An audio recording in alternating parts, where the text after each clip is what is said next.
Este podcast es presentado por Holistiker, fortaleciendo tu vida.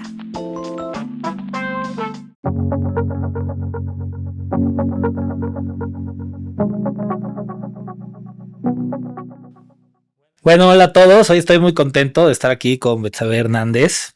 Es una reconocida cirujana oncóloga certificada y líder de opinión en cáncer de mama. Solo voy a decir un poquito de cosas de ella, pero la verdad es que, bueno, les puedo decir que es una crack en mama, que yo no hago ninguna cirugía sin consultarlo, aunque sea por WhatsApp. Oye, ¿qué opinas? Y eso, bueno, pues sabe uno cuando tiene a alguien con tanta capacidad, tanta experiencia. Y yo que el hecho de que pues seas ahí subdirectora de médica de FUCAM, pero eso es lo de menos porque llevas mucho tiempo en diferentes puestos operando y haciendo y wow, la deberían de ver en el quirófano.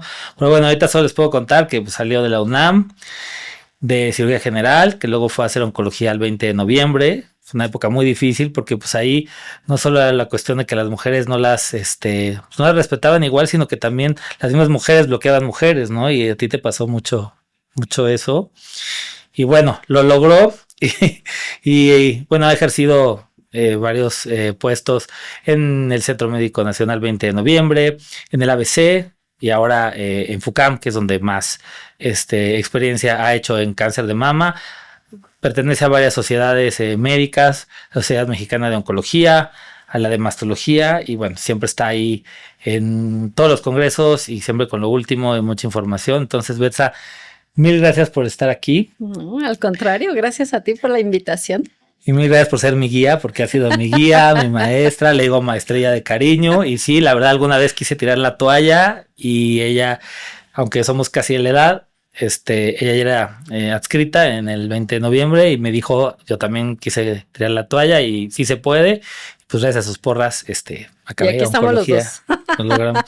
Bueno, hablando de cáncer de mama, te quería preguntar, ¿qué está pasando en el mundo con el cáncer de mama? ¿Hay más, hay menos? ¿Lo estamos frenando? Mira, desafortunadamente sigue en aumento, a pesar de que sí estamos haciendo cosas, porque cada vez, pues, las redes sociales, todas las comunicaciones nos ayudan a hacer campañas, pero sigue siendo la primera causa de muerte por cáncer en las mujeres en edad reproductiva, ¿no? Entonces sí, desafortunadamente sigue en aumento. Al día de hoy aproximadamente 3 millones de casos al año a nivel mundial. Y en México, pues no somos la excepción, sigue creciendo también. Y algo importante es que lo vemos en mujeres jóvenes con más frecuencia. ¿Con más frecuencia te refieres a que ahorita la mayoría de las mujeres que tienen cáncer de mama son mujeres o no, más bien que ahora las mujeres le están dando cada vez más jóvenes? No, me refiero a que el cáncer de mama en mujer joven se define a aquella mujer que es menor a 40 años. Okay. En general, la literatura te habla a nivel mundial de un 13%. En México lo estamos viendo incluso hasta el 16% en nuestras cifras de FUCAM. Entonces, imagínate el impacto, si de por sí el impacto de una noticia de cáncer de mama en una mujer en edad reproductiva, ahora todavía una mujer más joven, que muchas de ellas ni siquiera han sido mamás o están empezando sus proyectos de vida, sus proyectos laborales, ¿no? Sus proyectos familiares. Y una noticia de estas, pues claro que te cambia todo tu eje de planificación que estás llevando, ¿no? Ya que tocaste eso, que era una pregunta que te iba a hacer, pero bueno, o sea, el cáncer de mama es más agresivo en mujeres. El cáncer de mama es más agresivo en mujeres jóvenes, sí, porque vemos con más frecuencia algunos perfiles moleculares como el triple negativo, que son más agresivos que los que llamamos luminales. Entonces, en términos generales, sí, es más agresivo en la mujer joven. Oye, siempre hay la cosa que en cáncer de mama es hereditario, lo heredo, ¿qué porcentaje es hereditario? ¿Es genético? ¿Cómo está Fíjate eso? Que esa pregunta es bien interesante y muy importante para quienes nos están viendo, porque muchas veces creemos que si en mi familia no ha habido cáncer de mama, pues yo tengo poco riesgo de que me dé cáncer de mama. La realidad es que el cáncer de mama hereditario viene siendo alrededor del 10-15% de las mujeres. El resto de las mujeres tienen un cáncer que se llama de novo, o sea, sin algún antecedente familiar. Claro, influyen otras cosas, ¿no? Ahorita en un momento vamos a ver sobre factores de riesgo, pero aquellas que traen el antecedente familiar son 10-15%, no más. Entonces es un error creer que yo para qué me hago la mastografía si en mi familia no hay nadie con cáncer de mama, ¿no? Y a la vez el hecho que tengas un familiar con cáncer de mama no quiere decir que no te va a dar, ¿no? O que sí te Claro, va a o dar. sea, si te aumentan los riesgos, dependiendo también si es familiar en primer grado, en segundo grado, o sea, los familiares más cercanos, mamá, hija, hermana, pues son las que más nos aumentan el riesgo. No necesariamente quiere decir que si mi mamá tuvo, yo estoy condenada, pero sí voy a ser una mujer que va a requerir estudios diferentes por el área genética, ser muy constante con los estudios de mastografía de tamizaje, ¿no? Es diferente ahí que la que no tiene nadie en su familia. Oye, la mastografía, ¿por qué dicen que da cáncer? O sea, ¿de dónde sale esta idea de esa radiación que se genera? Muchas mujeres se van con este mito de que, ay, no, ¿para qué me van a estar radiando cada año? Y eso nos aumenta el riesgo de cáncer de mama. En realidad, la radiación por la mastografía, nos dicen los radiólogos que es como si tú te vas a solear un día a la playa. Esa es la radiación de una mastografía. Comparado con el beneficio que te da una detección oportuna, creo que vale la pena hacerlo una vez al año, ¿no?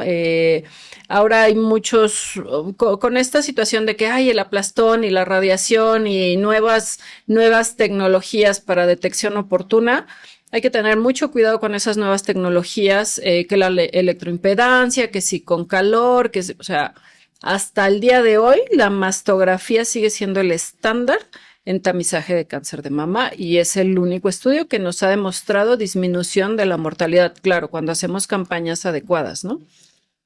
¿Tú qué te haces anualmente? ¿Mastografía o mastografía y ultrasonido? Mastografía y ultrasonido. En general, creo que todavía serían los dos estudios ideales, pero al menos el de tamizaje de ley tiene que ser una mastografía a partir de los 40, mínimo, ¿no? La verdad es que si tú me preguntas en el contexto ideal, mastografía y ultrasonido. Un golpe en la mama te puede dar cáncer. Fíjate que eso a muchas mujeres les causa conflicto. ¿Qué pasa con esa situación? No está demostrado que un golpe te aumente los riesgos de cáncer. Lo que pasa es que la mujer se pegó o el nieto le pegó o algo pasó. ¿Y qué hace la mujer? Pues se lleva la mano al seno, cosa que muchas veces, al día de hoy, muchas mujeres nunca lo hacen, ¿no? Entonces, en el momento en que se están sobando o tocando donde se pegaron, pues se llegan a sentir una bolita, un nodulito que de otro modo a lo mejor ni siquiera se hubieran revisado. Pero no es propiamente que el golpe te haya hecho que te dé un cáncer. Hasta ahorita no hay, eso es un mito. ¿Los tratamientos de reproducción asistida te pueden aumentar el riesgo de cáncer de mama? Ahí sí no es un mito. Está bien comprobado que estos tratamientos de fertilidad, que lo que buscan es aumentarte las hormonas, que en este caso serían los estrógenos, los que estimulan el tejido mamario. Si la paciente está sometida a diferentes tratamientos de fertilidad y trae ya alguna cuestión genética en su información genética que tiene aumentado el riesgo, pues muchas veces estos tratamientos de fertilidad te van a despertar ese riesgo que a lo mejor tú ya traías, ¿no? Aunado a lo mejor a otros riesgos. No quiere decir que todas las mujeres que se someten a un tratamiento de fertilidad pues van a tener un cáncer de mama, pero definitivamente sí es algo que les aumenta el riesgo. Entonces, ¿qué hay que hacer en ellas? Bueno, primero revisar qué otros riesgos tienen y por supuesto que antes de cualquier tratamiento de fertilidad lo ideal sería por lo menos ver qué otros factores de riesgo tienen y al menos hacerles un ultrasonido, ¿no? A ver si no hay algo ya por ahí. ¿Los anticonceptivos hormonales o el implante aumentan el riesgo de cáncer de mama?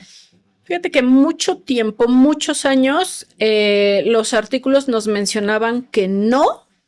Luego hubo un momento en que no, que sí aumentan el riesgo. Y estrictamente los últimos análisis no hay algo concluyente. Hay artículos que te mencionan que sí te aumenta el riesgo conforme avanzas en edad. No es lo mismo la niña de 20 años que usa anticonceptivos que la mujer de 40 que usa anticonceptivos. El puro aumento en la edad es un factor de riesgo para cáncer de mama. Entonces, hay que tomar con mucha reserva esos artículos que dicen que, pues sí, ¿no? Evidentemente, a mayor edad de uso de anticonceptivos pudiera haber un incremento del riesgo, pero ahí habría que ver, pues, tan solo la pura edad. Entonces, en términos generales, hasta ahorita no hay algo bien definido, pero yo te diría que no. ¿Los implantes mamarios aumentan el riesgo de cáncer de mama? Ese es otro mito y la realidad es que no. Hubo implantes que de hecho ya no se usan, que aumentaban, se vio un ligero aumento de riesgo, pero de linfoma mamario. Ese tipo de implantes ya no se usa, pero como tal per se el implante que aumente el riesgo de cáncer de mama ductal infiltrante, que es el más frecuente, no. Sí puede ser que a lo mejor la paciente tenga un poco más de dificultad para revisarse o el estudio de imagen, ¿no? Si no es una mastografía específica para paciente con implantes, pues pudiéramos tener más dificultad para determinadas, revisar o ver en las imágenes determinadas lesiones de sospecha, pero propiamente el ponerse implantes mamarios no aumenta el riesgo. ¿Tener muchos hijos nos protege de cáncer de mama? Pues mira, la literatura dice que sí, pero pues nosotros podemos tener pacientes con 10 hijos y tienen cáncer de mama, ¿no? ¿Qué es lo que nos dice esto? Es que la exposición a estrógenos, la mujer que nunca se embaraza, tiene más riesgo. Entonces, ¿qué pensamos? Que la que tiene muchos hijos, durante el tiempo que está embarazada, disminuyen sus estrógenos y aumenta la progesterona, porque por eso se llama progesterona, que es progestación, ¿no? Pero la realidad es que si esa señora tiene a la parte otros factores de riesgo, si en su familia hubo cáncer de mama, si ya tuvo una lesión preinvasora, y puede tener 10 hijos y desarrollar un cáncer de mama, ¿no? En términos generales se considera un factor protector el tener varios embarazos, pero no es igual a decir la mujer que tiene más de 5 hijos nunca va a tener cáncer, ¿no? Sí se considera un factor protector, en teoría, igual que la lactancia, pero hemos visto igual, digo, pacientes que tienen 10 hijos y le dieron a cada hijo un año o más de lactancia y no por eso han dejado de tener cáncer. O sea, hay otras cosas que pueden ser más factor de riesgo que estos dos factores protectores. Oye, hablando de la lactancia, o sea, se supone que nosotros siempre estudiamos la lactancia acumulada, ¿no? Saber cuántos años en total Exacto, dieron lactancia a cada meses uno de sus... años. ¿Esto sí es un factor protector para cáncer de mama o no lo consideras así? Pues yo creo que es un factor protector realmente débil, porque como te decía ahorita, hemos visto pacientes con, sin mentirte, 40 meses de lactancia acumulada, ¿no? Por haberle dado a 3, 4 hijos un año a cada hijo. Y de todos modos desarrollan cáncer de mama, porque a veces predominan más los factores de riesgo que los factores protectores, que en realidad son muy poquitos, ¿no? Oye, ¿el cáncer de mama duele? Yo creo que ahí no siempre hay una respuesta para sí y no hay una respuesta para no. Muchas veces las pacientes piensan o alguien les dijo por ahí que si duele no va a ser cáncer de mama, ¿no? Pero yo creo que depende mucho también del tipo de cáncer. El cáncer inflamatorio es más molesto. Cuando la paciente tiene más carga tumoral hacia la axila, o sea que a veces lo inicial que ellas llegan a ver es una bola en la axila y eso hace que tengan linfedema, que se les hinche su bracito, pues muchas veces duele más eso, ¿no? Y hay lesiones que de plano no duelen nada. Entonces, ¿hay una asociación real con el dolor? No. Hay pacientes que empiezan con dolor y es cáncer. Hay pacientes que no les duele nada y es cáncer. Oye, ¿qué pacientes deben de hacer una prueba genética, ¿no? Para saber si no tienen un gen mutado y están en un riesgo muy alto de tener cáncer de mama? Pues de inicio, las pacientes que tienen familiares en primera línea, hermana, mamá, hija, o tienen más de 2 familiares en segunda línea, que ya podría ser abuela, tías, ¿no? Un familiar con cáncer de mama menor a 40 años. Entonces, esas pacientes son las que empezamos a tener ahí el foco rojo. Y generalmente lo que hacemos es que la valore el área de genética, que es quien va a determinar primero bien si esa paciente es candidata o no a un estudio de mutaciones genéticas, porque también no es solo que la paciente vaya y se haga el estudio. O sea, hay que explicarle qué consecuencias va a tener si sale un resultado positivo, qué va a pasar con ella. O sea, es más complicado que solo, sí saliste con alguna mutación o no saliste. Bueno, y si salí, ¿qué sigue ahí, no?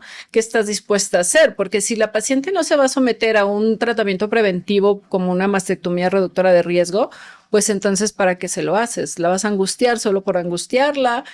¿A qué edad se lo tiene que empezar a hacer? Son muchos detalles importantes que la paciente tiene que saber para someterla a un estudio de estos. Pero en general hablamos de quiénes son candidatas, pues aquellas que tienen familiares cercanos con cáncer de mama o cáncer de ovario, que también tú sabes que se asocia, ¿no? con la mutación genética del BRCA1. O sea, ¿por qué Angelina Jolie se quita las mamas y los ovarios?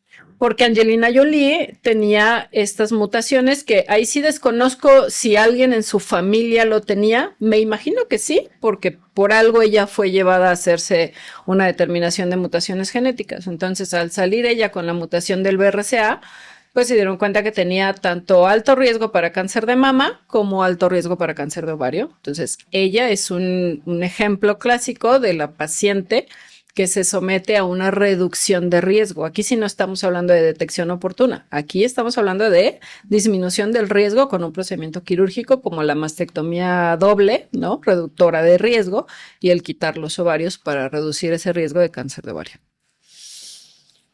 Ok. ¿Cómo se detecta el cáncer de mama en hombres? O sea, ¿hay alguna prueba que nos tengamos que hacer? Como tamizaje, no. O sea, así como la mujer que decimos que a partir de los 40 se tiene que hacer una mastografía, en realidad la frecuencia del cáncer de mama en hombres es tan bajo, estamos hablando de menos del 1%, que no se justifica que a partir de los 40 a un hombre lo lleves cada año a hacerse una mastografía. Lo que sí es que si algún hombre en algún momento se llega a tocar una bolita en alguna de sus mamas, pues tiene que ser bien estudiado porque tenemos que sospechar que puede haber un cáncer, ¿no? Que muchas veces ni siquiera el paciente lo sospecha, piensa que, ay, no, eso es de mujeres, eso no me va a dar a mí. Y peor aún, a veces llega con algún médico que si no está muy consciente de esta parte, pues también, no, eso es de mujeres y no se haga nada, no pasa nada, ¿no? Es una bolita de grasa. Entonces, desafortunadamente, los pocos hombres con cáncer de mama que llegamos a ver, la mayoría de las veces llegan con lesiones avanzadas porque ni él lo sospechó, porque el médico no lo sospechó, porque se tocó la bolita pero pensó que no era nada o le dio pena ir al hospital porque pues no, eso es de mujeres, ¿no? Y luego que el cáncer de mama está muy asociado al moño rosa. Entonces, de verdad, a veces sí. Hasta esa parte puede ser para un hombre así como que no, pues eso no, a mí no me va a dar o eso es de, ¿no? De mujeres y no, qué pena, yo cómo voy a ir a que me revisen eso. O sea, de verdad, hasta eso vemos todavía. ¿Qué tan efectivo es el tratamiento de cáncer de mama en México? O sea, por ejemplo, si una paciente va a cualquier institución pública o a un hospital privado y llega a FUCAM, ahí que tienen mucho más armas, ¿qué tan eficaz podemos pensar que es el tratamiento en general en nuestro país? Mire, es una pregunta compleja de responder porque si tú me preguntas qué tan efectivo es, pues depende de muchas cosas. Depende de en el momento en que tú estás diagnosticando a la paciente. No es lo mismo la paciente con una etapa 1 que una paciente con una etapa 4. Así estás en el mejor hospital de México o de donde tú quieras, no va a tener el mismo pronóstico la paciente que ya llegó con enfermedad diseminada a otras partes de su cuerpo que la paciente que está llegando con un cáncer muy inicial, ¿no? Entonces creo que la detección oportuna es clave.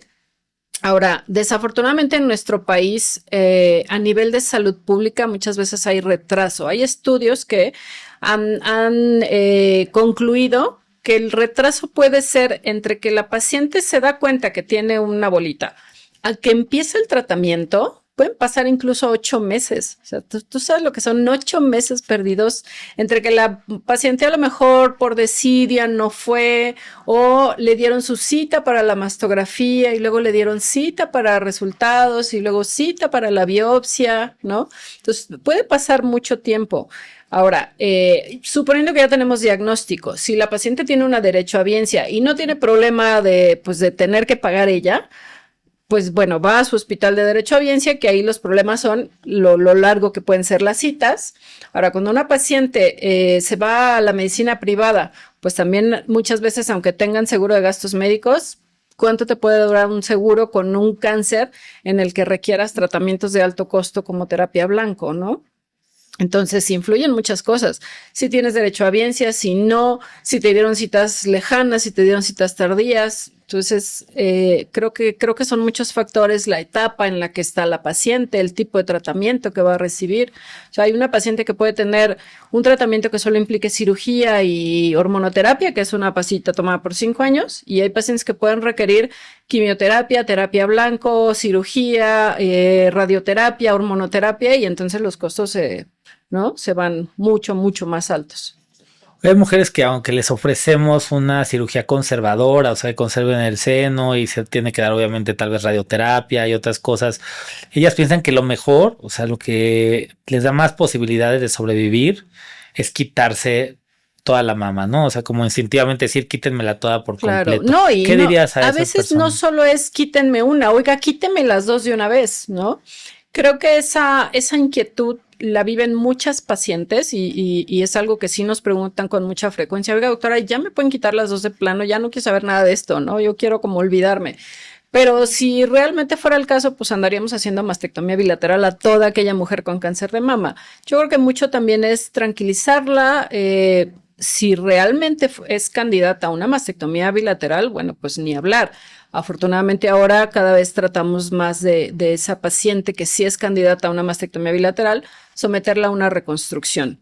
Pero yo creo que la comunicación con la paciente es bien importante, ponerle sobre la mesa pros y contras, por ejemplo, de una mastectomía conservadora. Oye, mira, podemos preservar tu mama, pero eso implica que te tengan que radiar. La verdad es que la sobrevida de ambas va a ser la misma si tú haces mastectomía completa o preservamos la mama más radiación, la sobrevida es igual. Probablemente la recurrencia es un poquito más en la que estamos dejando la mama, pero tú sabes que esa paciente la vas a estar vigilando todo el tiempo. Entonces, si tú tienes la radioterapia al alcance, sabes que es una paciente que va a estar acudiendo a sus citas, todo eso puede ayudar a que en realidad si ella llega a tener una recaída la detectes temprano y eso no va a impactar en su sobrevida al final, ¿no? Su tiempo de vida global, igual que una mastectomía. Entonces yo creo que cuando uno le explica esto a las pacientes, ya ellas están más tranquilas, más conscientes y pueden aceptar perfectamente una cirugía en la que no tengamos que retirar toda la mama y mucho menos las dos mamas, ¿no? Oye, y el cáncer de mama, o sea, hay pacientes que se cura por completo. Yo creo que sí hay pacientes que se curan por completo, sobre todo las etapas iniciales, aunque siempre a todas las pacientes les decimos que a partir de que ya tuvieron un cáncer, tienen que estar en esa vigilancia de por vida, ¿no? Obviamente al inicio la vigilancia tú sabes que es mucho más estrecha, ¿no? Acaban tratamiento y al inicio es cada 3, 4 meses la vigilancia, después cada 6 meses, después cada año, hasta que la paciente cumple sus 5 años y a partir de ahí, si todo va bien, una vez al año. A veces yo les digo mucho a las pacientes porque pues tú has visto que en muchos sitios, películas, videos que vemos, les tocan una campanita, ¿no? Entonces, ese es como un arma de doble filo, porque por un lado dices, ya acabé mis quimios, ya estoy libre de cáncer y todo bien. Pero les puede dar la falsa expectativa o esperanza de, no, pues ya acabé aquí y ya no regreso y ya no quiero saber nada, ¿no? Creo que todas las pacientes, no solo de cáncer de mama, de todos los demás tipos de cáncer, siempre van a tener que estar en una vigilancia diferente a la mujer que nunca ha tenido un cáncer de mama, ¿no? O algún otro antecedente de cáncer. ¿Y qué pasa si te detectan cáncer de mama en el embarazo? Ok, aquí para la detección del cáncer de mama en el embarazo, lo primero es que nosotros sepamos en qué trimestre del embarazo está la paciente, porque de eso va a depender también los tratamientos que tú puedas o no puedas dar. En general, por ejemplo, si ya pasó el primer trimestre del embarazo, una cirugía puede ser más segura, incluso una quimioterapia puede ser más segura si ya pasó el primer trimestre. La radioterapia, por ejemplo, esa sí se recomienda que no se dé durante todo el embarazo, ¿no? Entonces, el que la mujer esté embarazada te puede cambiar un poco el tipo de tratamiento que tú desde inicio. Si la mujer, por ejemplo, está en las primeras semanas del embarazo y tú le estás detectando un cáncer localmente avanzado, pues hay que poner en la balanza con ella riesgo-beneficio, ¿no? De esperar 2 meses más a que, por ejemplo, pase el primer trimestre, van a ser 2 meses que la estás dejando sin tratamiento de quimioterapia. Si ella, por ejemplo, requiere de quimioterapia de inicio, ¿no? Entonces creo que hay que platicarlo muy bien con la paciente, porque pues también estás arriesgando su vida. Sabemos que pues para la mayoría de las mujeres un embarazo es algo pues muy valioso, muy preciado y es difícil y a veces poco ético decirle, oye, no, pues desembarázate, ¿no? Vete a hacer un aborto, un legrado y luego vienes.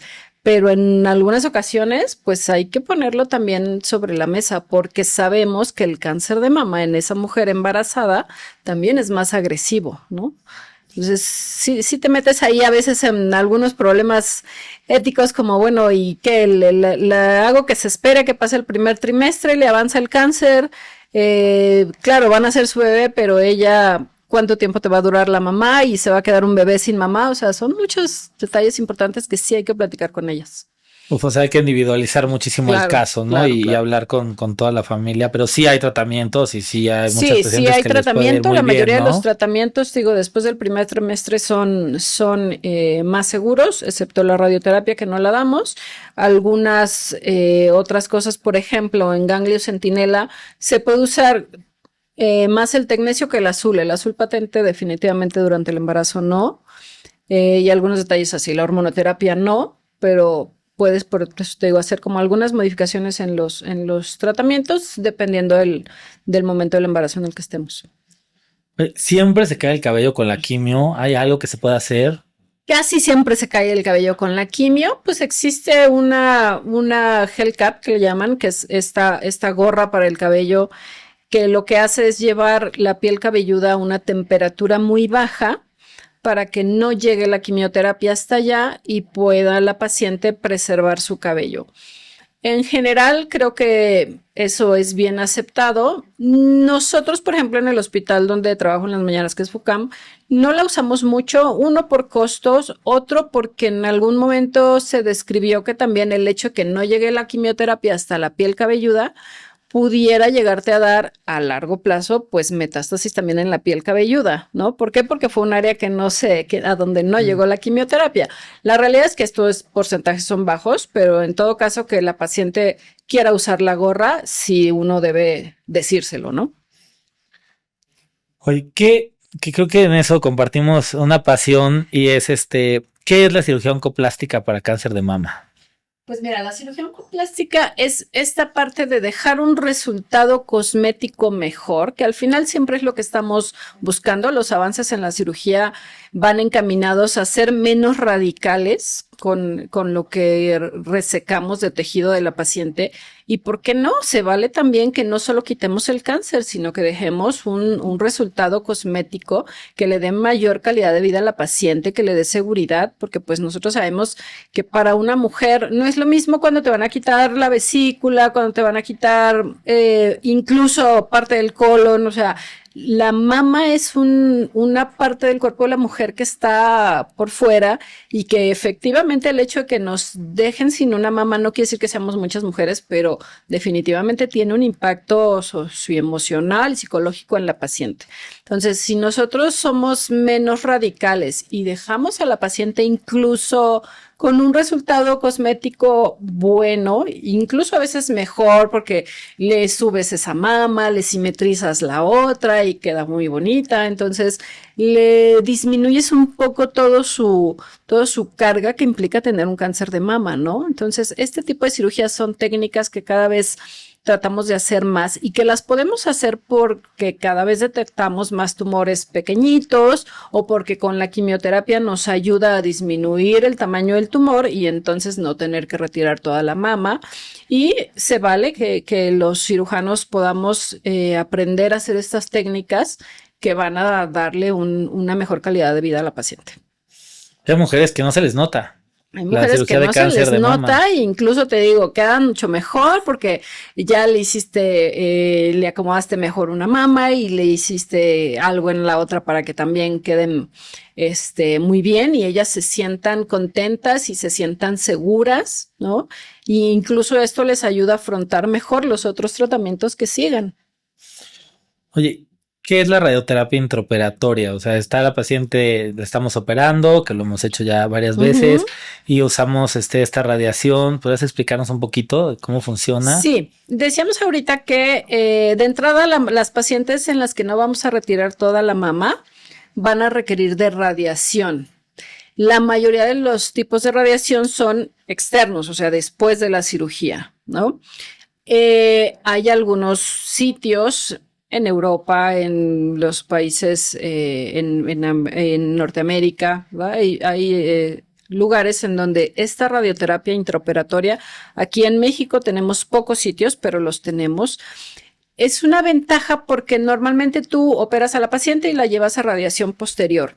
¿Cuántas radiaciones? Hay lugares donde siguen siendo 25, hay lugares donde dan 15 sesiones de radioterapia, hay algunos esquemas que se llaman fast forward que son de 5 sesiones, pero esta radioterapia intraoperatoria para las pacientes que son candidatas a ella se da en el mismo momento de la cirugía. Entonces, le estás ahorrando costos y le estás ahorrando ir después 25 días o 15 días a una radioterapia, ¿no? Entonces, creo que cuando está indicada y si tienes el sitio donde hacerlo, o sea, el hospital cuenta con la tecnología para esto y también los cirujanos, pues obviamente tenemos que estar entrenados en este tipo de procedimientos, pues eso también al final del día buscamos esa calidad de la paciente, que se someta a menos tratamientos, a menos idas al hospital y le ayuda mucho.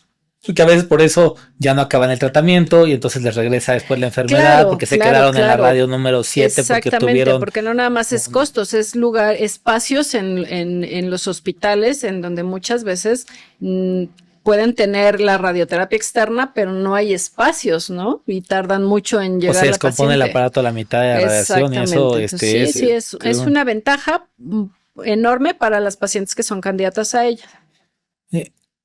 Las pacientes con cáncer de mama que les hace una cirugía radical, una mastectomía radical con los ganglios, ¿cuánto tiempo se recuperan por completo? Que ya puedan decir, ¿sabes qué? Ya puedo manejar, ya puedo hacer como mi vida relativamente normal. Yo te diría que en promedio unas 4 semanas para que ellas regresan a sus actividades normales, entre comillas, que lo que ahí, por ejemplo, cuando sí quitamos todos los ganglios de la axila, como tú decías, una mastectomía radical, pues sí cambian algunas cosas en su vida, ya no es el 100% como antes. ¿Por qué? Porque les pedimos que no hagan esfuerzos grandes con ese brazo, que no carguen cosas muy pesadas.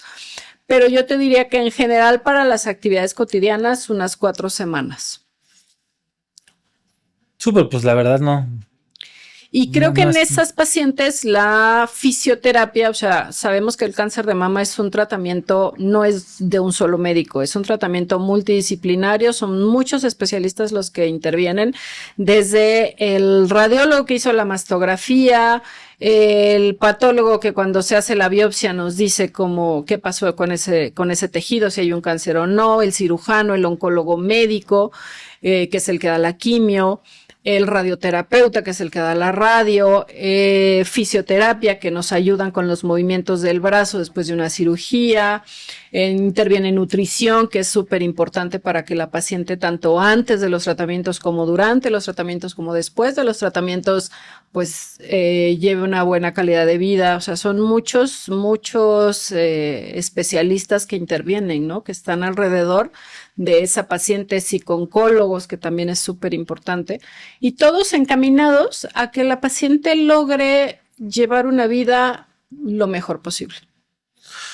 Oye, muchas mujeres después del cáncer de mama se les recomienda, según como sea el tumor, tomar tamoxifeno o anastrozol, inhibidores de aromatasa, y muchas pacientes lo dejan o no quieren iniciar por miedo, o algunas porque tienen algunas molestias en las articulaciones, etc.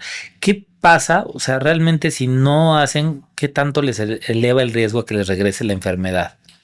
Mira, la hormonoterapia, que es parte de los tratamientos adyuvantes, sabemos que llega a disminuir el riesgo de esa paciente casi hasta en un 40%, ¿no? Entonces, sí es importante hacerles ver que es parte importante del tratamiento y que el no tomarlo, pues sí les va a aumentar el riesgo. Ahora, hay que ver qué medicamentos, algunos ahorita como acabas de mencionar, pues en algunas pacientes son mucho más los efectos colaterales y en otras no tanto. Entonces tenemos varias opciones de hormonoterapia, podríamos como switchar un poquito, empezarle uno, si no le fue muy bien con ese le podemos dar otro, ¿no?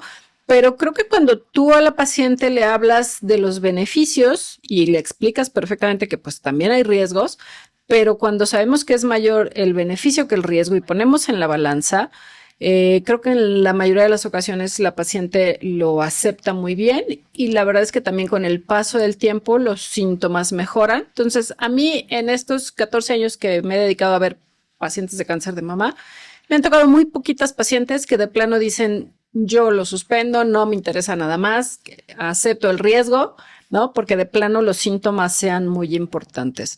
La gran mayoría creo que los síntomas o los efectos colaterales los llega a tolerar muy bien. Cuando ya te operaron de cáncer de mama y quieres hacerte una reconstrucción, ¿cuándo se puede y cuál es el proceso? Mira, lo ideal es que el primer proceso, la primera etapa de la reconstrucción pudiera ser en el mismo momento en que se retira la mama, que en ese mismo momento se haga la primera parte de la reconstrucción. Es importante que las mujeres sepan que la reconstrucción no necesariamente es un solo procedimiento quirúrgico. Muchas veces son 2 o 3 procedimientos, ¿no? Sobre todo, por ejemplo, si lo haces en el mismo momento que estás retirando la mama, la primera parte en la mayoría de los cirujanos plásticos es que ellos ponen algo que se llama expansor, que es una especie de implante que, como el nombre lo dice, poco a poquito se va expandiendo. Ya después de la cirugía lo van inflando los cirujanos plásticos reconstructivos hasta que llegue al volumen que queremos de acuerdo a la otra mama. Y entonces ya en una segunda cirugía ellos ponen lo que le llaman implante definitivo. Hay algunas pacientes que pudieran, por el tamaño de las mamas, ser candidatas a un implante definitivo desde la primera cirugía y entonces a lo mejor en ellas la reconstrucción es un solo procedimiento, ¿no? Incluso en el mismo momento donde se quita la mama. Pero la mayoría pueden ya requerir uno o más procedimientos. Entonces, lo idóneo es que lo hagamos la primera parte en el mismo momento donde se retira la mama. Pero también hay algo que se llama reconstrucción diferida, que es que la paciente primero se somete a todo el tratamiento oncológico, es decir, cirugía, quimio si fue candidata, radioterapia si fue candidata, y en un momento posterior, 1 año, 2 años posteriores, se puede hacer la reconstrucción. También es válido, ¿no? Pues se procura que se haga en el mismo momento para que el impacto psicológico sea menor y bueno, pues también evidentemente es menos intervenciones quirúrgicas, ¿no? Pero si no se puede, existe el tratamiento que se llama reconstrucción tardía. Y las mujeres que se quieren retirar las mamas por miedo, por cancerofobia. Hay pocas, pero sí las hay. La verdad es que sí, son pacientes con las que tenemos que hablar muy bien, que las revise genética, que las revise psico-oncología, porque es bien importante ver que la paciente, primero, ¿por qué llegó a ese punto de una cancerofobia, no? Que el término, porque miedo al cáncer, pues tenemos todos. Yo creo que a cualquier persona que le preguntes, oye, ¿te da miedo? ¿Te gustaría tener un cáncer? Pues no, yo creo que a todos nos da miedo. Pero estas mujeres que sufren de cancerofobia, que es de plano que ya su fobia al cáncer sea irracional y no las deje vivir, yo creo que tienen que tener una muy buena valoración por psico-oncología de lo que va a implicar una mastectomía bilateral, ¿no? Creo que este es un tema de mucha controversia, porque no faltará quien a la primera, te las quieres quitar, órale, sí, yo te opero y te las quito, pero en realidad no hay una justificación médica, a menos que de plano psico-oncología te dé un diagnóstico de cancerofobia y con todo y eso sigue siendo un procedimiento muy controversial. Oye, y vamos a platicar más un poquito de los ganglios, ¿no? Siempre la gente está preocupada de que, bueno, es que ¿qué son los ganglios? ¿Para qué sirven? ¿Por qué es importante que me quiten uno o todos? Primero, ¿qué es el ganglio centinela? ¿Qué es algo de lo que nosotros hacemos que nos gusta mucho hacer? Y ¿cómo funciona? Bueno, mira, primero yo creo que habría que decirle a la gente qué son los ganglios, ¿no? Los ganglios pues son parte del tejido de defensa, los tenemos por todo el cuerpo. Aquí los que nos interesan son los que están evidentemente cerca de la mama, que son los de la axila, o sea, si estamos hablando de la mama derecha, pues serían los ganglios de la axila derecha y pues del otro lado igual, ¿no? Entonces, ¿por qué son importantes los ganglios? Porque es el primer sitio a donde el cáncer de mama se va. O sea, entonces ya tengo cáncer en la mama, el primer sitio, sabemos que el cáncer de mama tiene una diseminación que le llamamos ordenada, o sea, no se va de la mama directo al pulmón, se va primero a los ganglios que están cerca en la axila, y entonces por eso nos interesa mucho saber esos ganglios cómo están, porque sabemos que los ganglios también nos dan cierta parte del pronóstico de esa paciente. No es lo mismo la paciente que solo tiene el tumor en la mama y no se ha extendido a los ganglios y por ende tiene menos riesgo de que se extienda a otro lado, que aquella mujer que tiene un cáncer en la mama, que ya se fue a los ganglios de no solo de la axila, luego a los del cuello, y de ahí pues ya es mucho más fácil que pueda hacer lo que llamamos metástasis, ¿no? Irse a otra parte del cuerpo.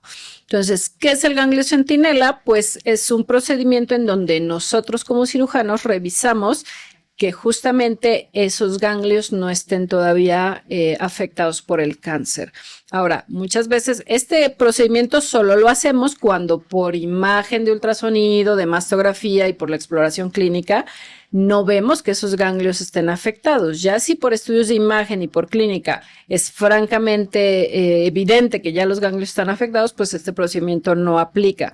Pero cuando aparentemente por estos métodos de imagen y por la exploración de la paciente los ganglios no parecen estar afectados de tumor, entonces ya en quirófano buscamos estos ganglios, que es como yo les explico a las pacientes, que es como buscar un tesoro, porque literal, sí, ¿no? Usamos un medicamento que se inyecta en el pezón, ese medicamento se va a los ganglios y con un aparatito especial buscamos la radioactividad del medicamento que fue radioactivo para verificar dónde están, y esos los vamos a quitar y mandarlos al patólogo en el momento de la cirugía, y el patólogo los va revisando y nos dice si esos ganglios tienen tumor o no, y ya de acuerdo a eso podemos considerar hacer otro procedimiento o no a nivel de la axila.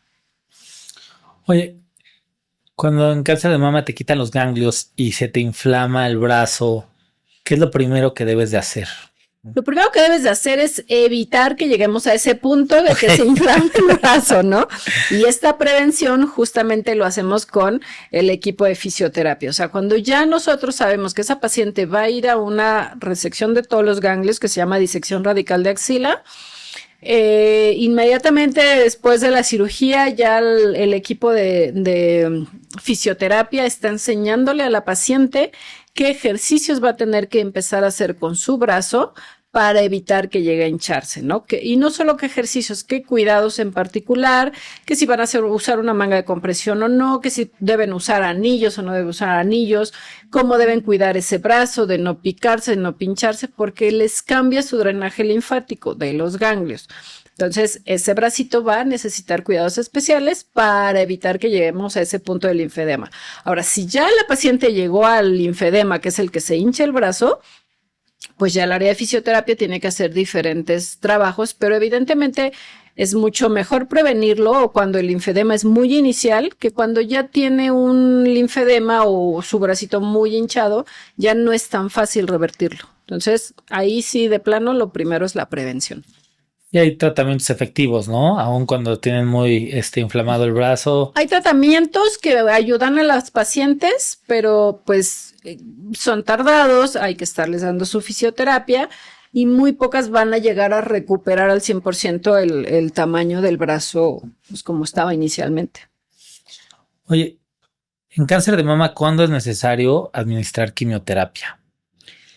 En cáncer de mama es necesario administrar quimioterapia en general en etapas avanzadas, estamos hablando de etapas 2B en adelante, y ahora no solo nos fijamos en el tamaño del tumor, también nos fijamos en algo que se llama perfil molecular del tumor.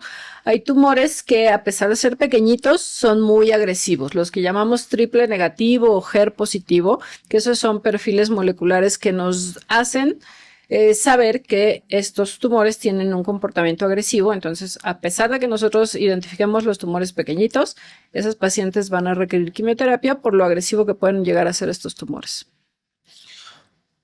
Si la quimioterapia se administra antes de la cirugía y el tumor desaparece, ¿por qué todavía tenemos que operar?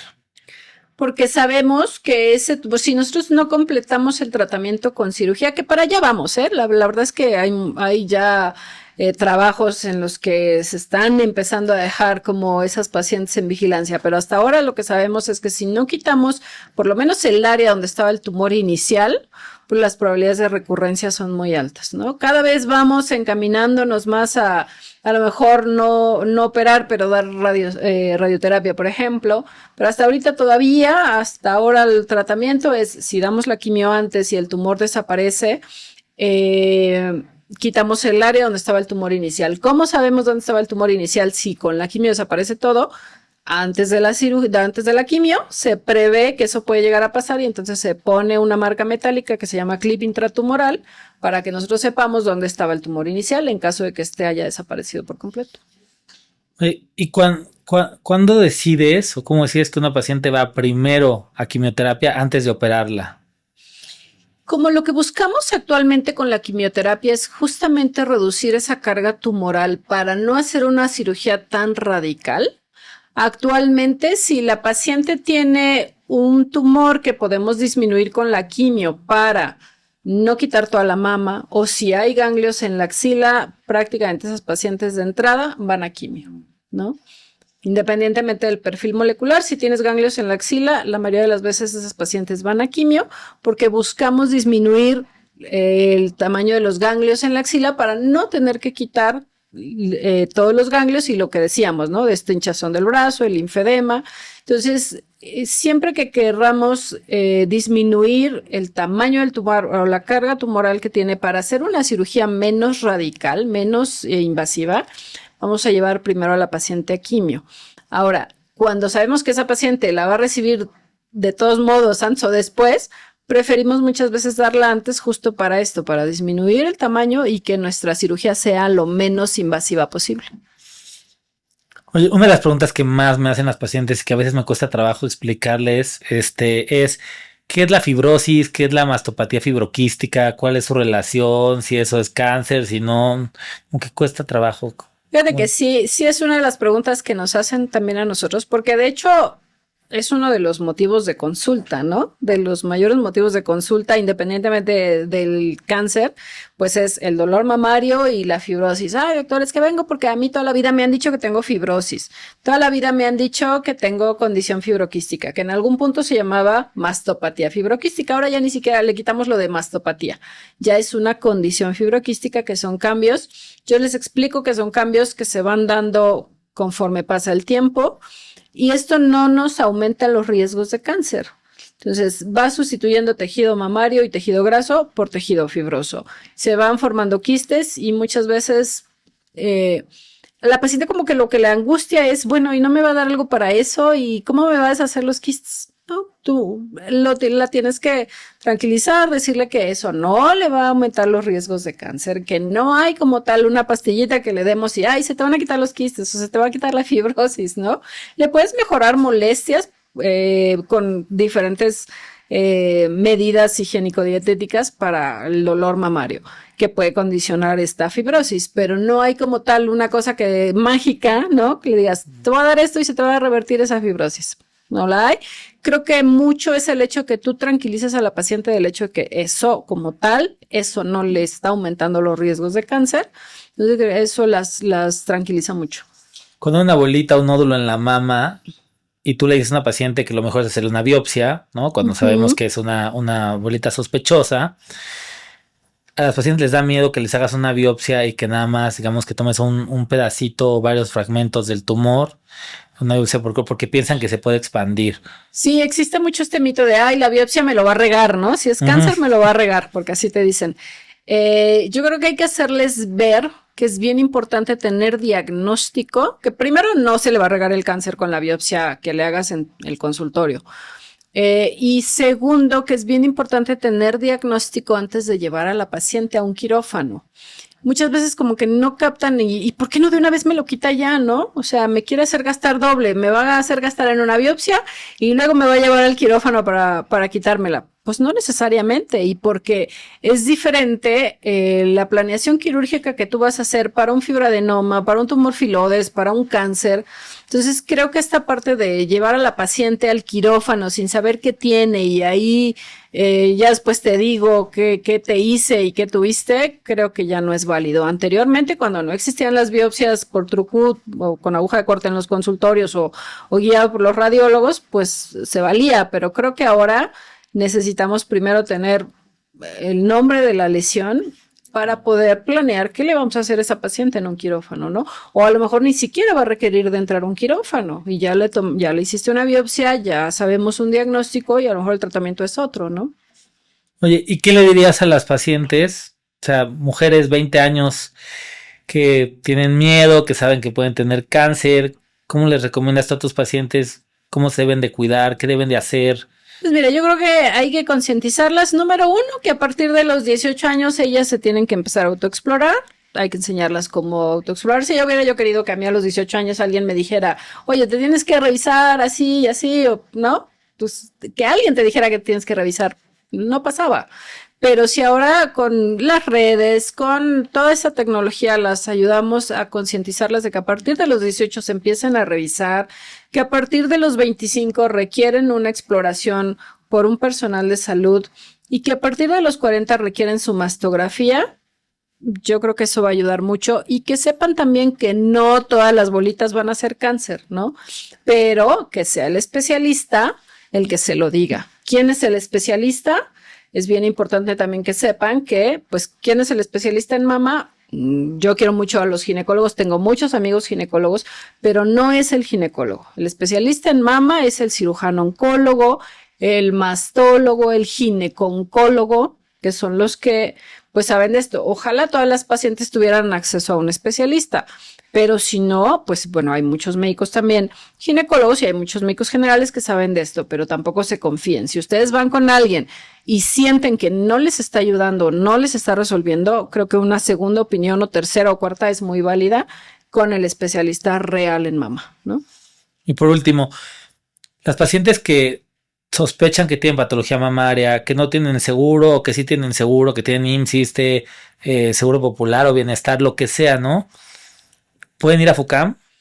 Sí, FUCAM es una fundación de cáncer de mama que pues tiene un hospital, porque muchas veces pensamos que una fundación solo ayuda a pacientes y las deriva a algún sitio, ¿no? FUCAM tiene un hospital como tal en donde se ven pacientes que, a diferencia de muchos centros oncológicos, es un hospital en donde se aborda a la paciente desde el inicio. No necesitas ya llegar con un diagnóstico de cáncer. Necesitas ir ahí, incluso ya si tienes 40, vas, te haces tu mastografía, si tienes 25 y te tocaste algo, si tienes la más mínima inquietud, vas, te revisa un médico, te hacen estudios si necesitas estudio y las pacientes que tengan algún diagnóstico oncológico, pues se les atiende para cáncer de mama y hay pacientes que, como ahorita platicábamos de estos otras patologías que sin ser cáncer requieren algún tratamiento, también se dan ahí. Y no necesitas tener, pues, no es una condición que no tengan seguridad social. Cualquier mujer que quiera ir a atenderse y cualquier hombre también, porque no es un hospital exclusivo para mujeres, se puede atender ahí. Betsa, muchísimas gracias. Gracias de verdad por ti, todo y por estar aquí hoy. Te quiero muchísimo. Yo a ti. Gracias por escucharnos. Tu opinión nos importa. Deja tu comentario y suscríbete. Para seguir informando sobre temas en salud, sigue nuestras redes sociales.